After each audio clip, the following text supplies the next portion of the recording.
Oke, bismillahirrahmanirrahim. Assalamualaikum warahmatullahi wabarakatuh.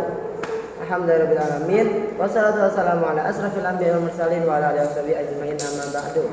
Pertama-tama yang terhormat kepada Pihak Hamidah selaku pengawas pondok Perkam Al-Quran Al Hamidah. Yang kedua terhormat kepada guru-guru MTSM Al-Quran Al Hamidah, dan tidak lupa pula kepada teman-teman saya banggakan. Perkenalkan, nama saya Al-Hikam Tajul Aulia dari kelas 12 MIPA Lari Hamidah, akan melanjutkan pelajaran matematika yaitu tentang dimensi 3. Nah, jadi dimensi 3 itu tidak jauh dari 4 macam. Yang pertama ada titik, garis, bidang, dan ruang. Apa itu titik? Titik adalah bagian terkecil dalam geometri dan lambangnya adalah nokta. Jadi titik itu lambangnya adalah nokta bahasanya itu. Atau dalam bahasa Inggris itu artinya itu adalah dot.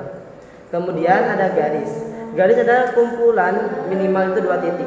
Jadi apabila ada 2 titik bergabung, maka itu sudah disebut garis. Kemudian ada bidang. Bidang adalah kumpulan dari beberapa garis.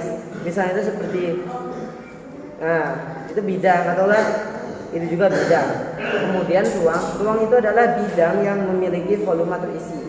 Jadi misalnya itu ada bidang segi 4. Apabila memiliki ruang dan volume, maka itu disebut ruang. Kemudian ada pula kedudukan titik terhadap garis dan bidang. Nah, jadi kedudukan titik terhadap garis dan bidang. Yang pertama ada kedudukan titik terhadap garis. Nah, jadi kedudukan titik terhadap garis yang pertama ada melewati. Contohnya itu seperti ini. Nah, seperti ini itu adalah garis yang melewati titik. Sedangkan seperti ini itu adalah garis yang tidak melewati titik. Kemudian ada pula titik terhadap bidang. Nah, jadi titik terhadap bidang itu dibagi menjadi 2. Yang pertama titik di dalam bidang dan titik di luar bidang. Kemudian ada pula kedudukan garis terhadap garis lain, ada 4. Yang pertama ada berpotongan, yang kedua ada sejajar, yang ketiga ada berhimpitan dan bersilangan. Nah, jadi berpotongan itu contohnya itu seperti ini. Jadi apabila ada bidang, di dalam bidang itu ada 2 garis yang berpotongan. Nah, jadi berpotongannya itu seperti ini.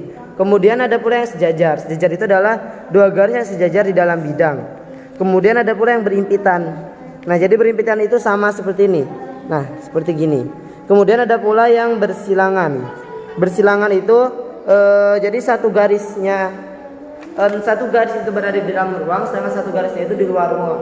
Jadi seperti ini. Hanya bersilangan, seperti kereta di bawah dan satunya di atas. Nah, itu bersilangan. Kemudian ada pula kedudukan garis terhadap bidang. Kedudukan garis terhadap bidang yang pertama itu adalah garis terletak pada bidang. Nah, jadi garis terletak pada bidang seperti ini. Garisnya berada di dalam bidang. Kemudian ada pula garis memotong bidang. Garis memotong bidang yang pertama ada contohnya seperti ini. Nah, jadi itu bidangnya, kemudian ada garisnya yang memotong. Kemudian ada pula garis yang memotong tegak lurus. Jadi di tengah-tengahnya itu ada 2 garis yang berpotongan. Jadi pas di tengah-tengahnya itu garis itu memotong. Kemudian ada pula garis yang sejajar dengan bidang.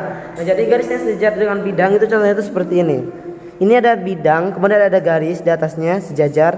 Ada garis di atasnya sejajar. Kemudian apabila ditarik garis yang di bidang, maka itu sejajar. Kemudian ada pula yang bidang terhadap bidang lain.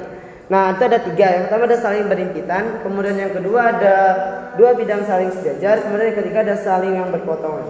Contoh itu saling berhimpitan itu seperti ini. Nah, ini adalah 2 bidang yang sama. Mana tadi? Oh, ini. Nah, ini adalah 2 bidang yang sama. Kemudian apabila ini 2 bidang saling sejajar. Nah, jadi ini tuh sejajar. Apabila ini saling berpotongan. Kemudian tokoh terkemuka di dalam matematika namanya adalah Euclid. Nah, jadi Euclid ini adalah seorang matematikawan yang hidup pada tahun sekitaran 300 Masehi di Alexandria.